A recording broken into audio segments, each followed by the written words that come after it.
दोस्तों, आप लोग कैसे हैं? आज मैं आप लोगों को कहानी सुनाने जा रहा हूँ। एक कहानी है गाज़ीपुर की, जहाँ एक मुस्लिम लड़की पढ़ी लिखी रहती है। जब वो बहुत पढ़ लिख जाती है तो उसे समझ नहीं आता कि अपनी ज़िंदगी में कैसा सफ़र साथी चुनना चाहिए। इसलिए वह किसी लड़की को ऐसा सफ़र साथी चुनना चाहिए जो पसंद आवे, उनके भावनाओं को समझे और उसकी ज़िंदगी के लाश कभी खिलवाड़ ना हो सके। इसलिए उसने ऐसा तरकीब सोचती है कि चलो मैं 3 सवालों का तैयार करती है कि 3 सवाल जिन लड़कों को पूछूंगा और जो लड़का मुझे बता देगा उनके साथ मैं सुहागरात या उनके साथ ज़िंदगी बिताने के लिए मैं तैयार हो जाऊंगा। वो 3 सवाल क्या है, मैं आप लोग को आगे की कहानी में बताने वाला हूँ। लेकिन उससे पहले मैं बता देता हूँ कि लड़की का नाम रज्जू होती है, जो शहर से पढ़ लिख के आती है, लेकिन इनका रहन सहन गाँव में ही होता है। पढ़ने के दौरान ये हॉस्टल में अपना शहर में रहती है, लेकिन इनका घर जो होता है वो गाँव में रहता है। जब गांव में आती है तो उसको समझ नहीं आता है कि मैं किस तरह से वर ढूंढूं और कैसा होना चाहिए, क्या मेरा ज़िंदगी सही से चला सकेगा या नहीं चला सकेगा। इसलिए वो लड़की अच्छे से सोच समझ के वो कुछ बातों को ध्यान में रखते हुए एक सवाल पूछती है, और सवाल को जब वो गांव वालों को बताती है, कई लड़कों को बताती है, तो उसको सवाल का जवाब देने के लिए उसके घर में अगल बगल के लोग, दूर दराज के गांव वाले लोग, कुछ शहर के लड़के भी आ जाते हैं, ताकि उस सवाल का जवाब देकर वो लड़की से शादी कर सके। क्योंकि वो रज्जू नाम की लड़की बहुत ही निहायत ही खूबसूरत रहती है। इतना खूबसूरत रहती है कि वो लड़का उसको देख के ही पसंद कर जाते हैं। इसलिए मैं आगे इस कहानी में बताने वाला हूँ। चलो मैं ज़्यादा लेट नहीं करते हुए मैं बताता हूँ। ये कहानी गाज़ियाबाद की है। लड़की का नाम रज्जू रहती है। जब ये अपनी शादी की अवस्था में हो जाती है, उसके बाद पढ़ लिख जाने के बाद ये जब अपना गांव आती है तो इसको लगता है कि मुझे अब शादी कर लेनी चाहिए, या घर से भी दबाव पड़ता है तो मुझे शादी कर लेनी चाहिए। लेकिन शादी करने से पहले कुछ परीक्षा लेने चाहती है, लड़कों को एग्ज़ाम देना चाहती है। तो ये 3 सवाल लड़कों के बीच रखता है कि अगर कोई भी लड़का मुझे 3 सवाल का जवाब दे देगा तो मैं उनके साथ हंसी खुशी से रात बिताने के लिए तैयार हो जाऊंगा। ये कहानी बहुत ही इंटरेस्टिंग है और कहानी संप्रदायलायक है, प्रेरणादायक है। तो कहानी जब वो 3 सवाल रखती है तो पहला सवाल क्या होता है? पहला सवाल ये होता है कि पत्नी पति से क्या चाहती है। पहला सवाल है कि पत्नी पति से क्या चाहती है, पहला सवाल। और दूसरा सवाल रहता है लड़का हमको ऐसा चाहिए जो अपना काम पूरा करने के बाद ही खड़ा हो। दूसरा पहला सवाल था पति से पत्नी क्या चाहती है, और दूसरा सवाल था लड़का हमको ऐसा चाहिए जो अपना काम पूरा करने के बाद ही खड़ा हो। और तीसरा सवाल लड़की बोलती है, तीसरा सवाल बोलती है, अब तक तुमने कितनों लोगों के साथ संबंध बनाए हैं, कितने लोगों के साथ संबंध बनाए हैं। और ये तीनों सवाल जब लड़की लड़कों के बीच रखती है तो बहुत सारे लड़के इसका गलत जवाब देते हैं।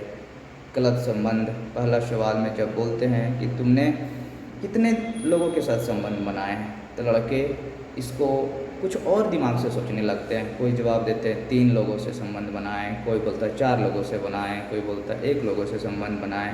ये सब बातें सुनकर लड़की उदास हो जाती है। वो समझ नहीं पाती है कि इन लड़कों के बीच में क्या चल रहा है, इन लोगों का मन कैसा चलता है।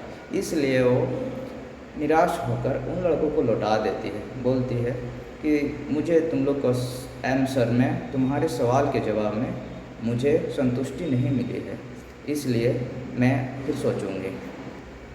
जब ये तीनों सवाल लड़के लोग को जब पता चलता है तो दूर दराज से इस सवाल का जवाब देने के लिए लड़के आ जाते हैं, लेकिन कोई ना सही जवाब दे पाता है। तो जब ये सवाल एक गांव के लड़के जिनका नाम रफ़ीक रहता है, वो भी बहुत होशियार रहता है, अपने माँ बाप के इकलौता बेटा रहता है। और वो भी कुछ पढ़े लिखे रहते हैं और वो भी दिमाग से बहुत तेज़ रहते हैं। और वो सोचते हैं कि चलो थोड़ा मैं भी ट्राई कर लूँ, अंधेर नगरी में थोड़ा हम भी तीर लगा लें।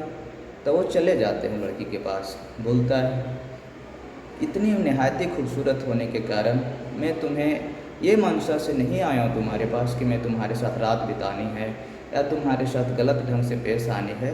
मैं सिर्फ ये जांच करने के लिए, अपने को पेश करने के लिए आया हूँ कि क्या तुम्हारे सवाल का मैं जवाब दे सकूँ। तो लड़की बोलती, ठीक है। इतने सारे लड़के आए, नहीं दे सके। बाजारू लड़के थे, गांव के थे, शहर के लड़के आए मेरी खूबसूरती के, लेकिन तुम एक देहाती लड़के, तुम मेरे सवाल का जवाब क्या दे सकोगे। इसलिए लड़का बोलता है कि चलो मैं नहीं दे सकूं तो कोई दिक्कत नहीं, मैं वापस चला जाऊंगा, लेकिन अगर दे दूंगा तो मेरे साथ तुमको रात बितानी पड़ेगी। तो लड़की सोच समझ के बोला, ठीक है। दोनों ने सोच समझ के एगो बोलता, ठीक है, अगर ऐसा सवाल है तो एगो डेट फिक्स करती है।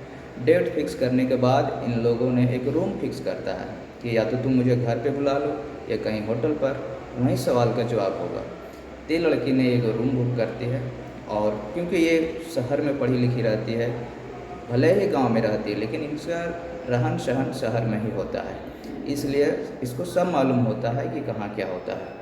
तो वो लड़की रूम बुक करने के बाद वो पूरा सज धज के उस रूम में जाके दुल्हन की तरह बैठ जाती है। वो उस रफ़ीक का आने का इंतज़ार करता है कि लड़का कब आवेगा और मेरे सवाल का जवाब कब देगा। तो लड़का फिर सोचता है कि लड़की कब आवेगा, उनको पता नहीं रहता कि वो ऑलरेडी पहले से बैठी हुई है। तो लड़का फिर जाता है रूम में, वहाँ देखता है लड़की बहुत बला की खूबसूरत एकदम बैठी हुई है सज धज के दुल्हन की तरह। फिर जाके उनसे बात बोलता है कि मैं रफ़ीक आ गया हूँ। और रफ़ीक देखने में साधारण था, उस लड़की की अपेक्षा वो लड़के आधा भी खूबसूरती नहीं था। फिर भी उन्होंने अपना किस्मत आजमाने के लिए चले गया। और जब पूछता, ठीक है अब तुम अपना सवाल करो। लड़की बोलता, ठीक है, मैं अब मेरा पहला सवाल है कि अब तक तुमने कितने लोगों के साथ संबंध बनाए। लड़का सुनकर हंसने लगता है कि मैं कितने लोगों के साथ संबंध बनाया हूँ ये मायने नहीं रखता। मैं अब तक जितने लोगों से मिला, वो छोटा रहे या बड़ा रहे, सबके साथ मैंने संबंध बनाए हैं, जिनमें से तुम भी एक, मेरे अब पिताजी है, माँ है, सबके साथ बहन भाई, गांव के छोटे बड़े बुजुर्ग, सबके साथ मैंने संबंध बनाए हैं। बोला, इसका मतलब क्या है, मैं कुछ समझ नहीं पाई। लड़की बोलती है। तो लड़का बोलता है, देखो मैं जहाँ भी जाता हूँ सबसे अच्छा व्यवहार रखता हूँ, बोलचाल में, लेन देन में, इसीलिए मैं सबके साथ जो भी बात करता हूँ सही ढंग से, इज्जत से बात करता हूँ, इज्जत से पेश आता हूँ, इसलिए मेरा सबसे संबंध बहुत अच्छे हैं, कोई किसी से शिकवा शिकायत नहीं है। तो लड़की सुन के मुस्कुरा जाती है, बोलती है, हाँ इस सवाल का जवाब तुम्हारा सही निकला। फिर रफ़ीक वो जो लड़का रहता है पहला जवाब तो दे देता है, फिर दूसरा बोलता है, ठीक है अब दूसरा सवाल का जवाब दो। दूसरा सवाल लड़की बोलती है, पति पत्नी से क्या चाहती है। तो लड़का बोलता है, देखो पत्नी पति से अपने ज़िंदगी में, पूरी लाइफ में खुशी से बढ़ के कुछ नहीं चाहती है। वो चाहती कि मेरा पति मुझसे बहुत अच्छा रहे, हंसी खुशी रहे, धन दौलत रहे और परिवार अच्छा से चलावे। इससे ज़्यादा पत्नी कुछ नहीं चाहती है, क्योंकि वो चाहती कि मेरा पति ही परमेश्वर है। जो अच्छी लड़कियां रहती है, घर की पढ़ी लिखी समझदार लक्ष्मी लड़कियां रहती है, वो पति से कुछ नहीं चाहती, कितनों धन दौलत तुम दे दो वो नहीं लेती है, सिर्फ अपना पति का ही भलाई चाहती है, क्योंकि मेरा पति जहाँ भी रहे सुख रहे और भलाई सुख शांति से रहे। दूसरा सवाल का जवाब जब दिया तो लड़की खिलखिला जाती है, बोलती वाह ये तो लड़का लगता है मेरा तीनों जवाब का सवाल दे देगा, लेकिन अभी भी तीसरा सवाल बाकी है। जब 2 सवाल का जवाब दे दिया तो तीसरा सवाल भी बाकी है। फिर लड़की बोलता है, ठीक है तुम्हारा दूसरा सवाल भी पास हो गया, तुम दूसरा सवाल का भी जवाब दे दिया। ये रफ़ीक पहला था जो इतना अच्छा सवाल का जवाब दे रहा था। अब तीसरा सवाल ये था कि लड़का ऐसा हमको चाहिए जो पूरा काम ख़त्म करने के बाद ही खड़ा हो। रफ़ीक सुनता है, बोलता है, मैडम इस सवाल का आंसर जवाब ये है कि लड़का जहाँ भी जाए, जिस मोहल्ले में, गांव में, जहाँ भी बैठे, कोई भी मीटिंग हो या पंचायत हो या भी कोई भी काम हो, वो काम को पूरा कंप्लीट करने के बाद ही वहाँ से आवे, ताकि बार बार उसको फिर आदमी बुलावा कि नहीं ये काम तुम्हारा छूट गया, ये आके कर लो, ये काम तुम्हारा रुक गया, ये आके कर लो। इसलिए लड़का को जो भी काम करना चाहिए पूरा कंप्लीट कर लेने के बाद ही वो घर लौटे, ताकि फिर उसे उस काम में दोबारा ना जाना पड़े। ये तीसरा सवाल उन्होंने दे दिया। तो लड़की बोला हाँ, तुम्हारा तीसरा सवाल का जवाब हो गया।